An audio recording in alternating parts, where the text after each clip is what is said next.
Today, on the anniversary of his death in 1539, let's set the record straight about Thomas Boleyn, father of Queen Anne Boleyn, grandfather of Queen Elizabeth I, diplomat, scholar, and trusted servant of two Tudor kings.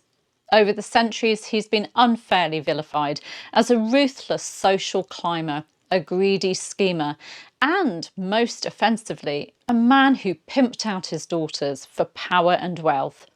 But is this the truth? Or have we, as we so often do with the Boleyns, fallen for myths rather than facts? Today, let's rediscover Thomas Boleyn, the Renaissance man, the humanist and the gifted courtier, by looking at the real evidence. Thomas Boleyn's rise had nothing to do with his daughters. In fact, he was a prominent and powerful courtier long before Mary Boleyn ever caught Henry VIII's eye. Let's look at the facts. In 1501, he was present at the wedding of Catherine of Aragon and Prince Arthur. In 1503, he was chosen to escort Margaret Tudor to Scotland for her marriage to King James IV, an honour that shows how trusted he was by Henry VII. In 1509, he was knighted by King Henry VIII at his coronation and appointed Keeper of the Foreign Exchange in Calais. In 1511, he participated in grand jousts celebrating the birth of Prince Henry, later becoming a chief mourner at the child's funeral, a sign of his high status at court. And then in 1512 to 1513, he was sent on an important diplomatic mission to Margaret of Austria's court, where he so impressed her that she made a personal wager on his success. This connection also allowed Thomas to secure a prestigious place for his daughter Anne at Margaret's court. All this before his daughters even went to the English court. By the early 1520s, Thomas was already one of the king's most valued courtiers. He held over 24 manors.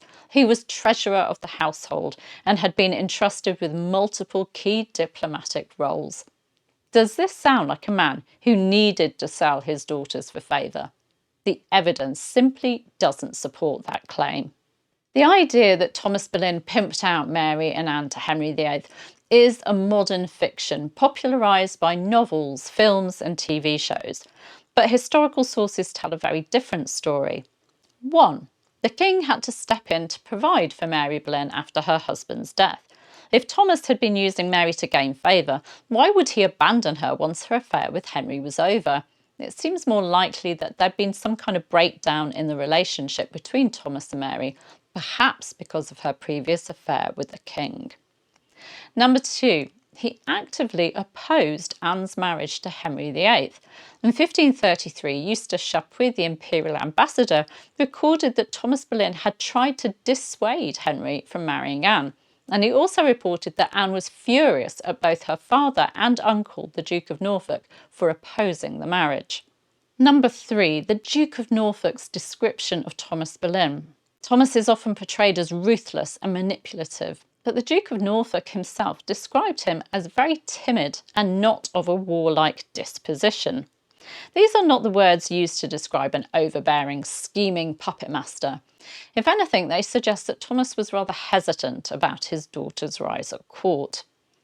Beyond court politics, Thomas Boleyn was a man of learning and a patron of the new learning. His household was a hub of intellectual activity, and he supported some of the brightest minds of the time. He acted as a patron to humanist scholar Gerard Frisius. He supported Robert Wakefield, who taught Hebrew at Cambridge. He was in contact with French reformers like Clement Marot. His godson, Thomas Thibault, described him as a patron of the new learning and new religion.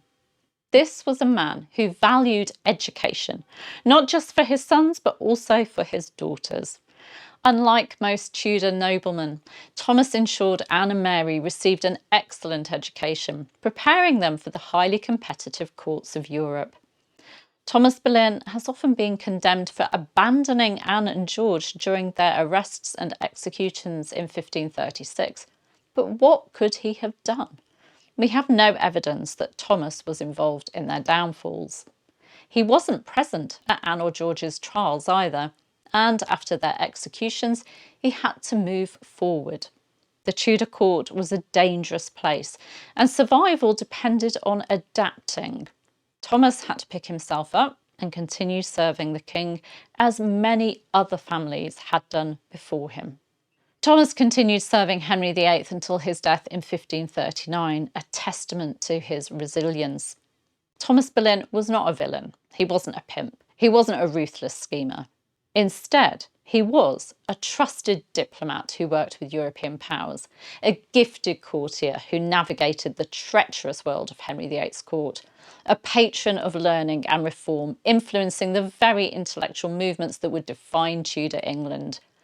It's time to move beyond the myths and acknowledge the real Thomas Boleyn, a man who gave his children remarkable opportunities, who served his country loyally, and who deserves far more credit than history has given him. So today, on the anniversary of his death, let's say rest in peace, Thomas Boleyn, Renaissance man, courtier, and father of a queen. If you've enjoyed this video and want to help challenge more Tudor myths, don't forget to like, subscribe, and hit that notification bell. And do let me know in the comments, what are your thoughts on Thomas Boleyn? Do you think history has been unfair to him? Let's discuss. Thank you for watching, and I'll see you in the next video.